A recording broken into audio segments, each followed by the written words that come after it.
আসসালামু আলাইকুম, সবাই কেমন আছেন? আলহামদুলিল্লাহ, আমরা সবাই ভালো আছি। আমি এই ভিডিওতে যেটা শেয়ার করবো সেটা হচ্ছে আয়ারল্যান্ডে কার পার্কিংয়ের যে টিকিটগুলো কোথা থেকে কিনবেন।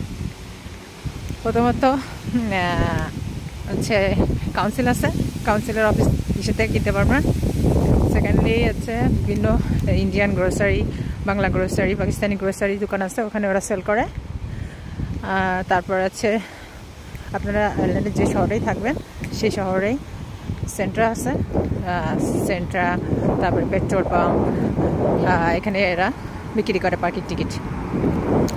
সো ওদের কাছে চাইলেই পেয়ে যাবেন। আর যারা ইউনিভার্সিটি স্টুডেন্ট, তাদের ইউনিভার্সিটিতে পার্কিং মেশিন থাকে, ওখানে আপনাদের মানে পে করলে আর কি পার আওয়ার্স অথবা ফুল ডে যে টিকিট থাকে ওটা আপনারা কিনতে পারবেন। স্টুডেন্ট ডিসকাউন্ট আছে, সো ওখান থেকে চেক করে নেবেন। কারো কোনো প্রশ্ন থাকলে অবশ্যই জানাবেন। ভালো থাকবেন। আল্লাহ হাফেজ। আসসালামু আলাইকুম।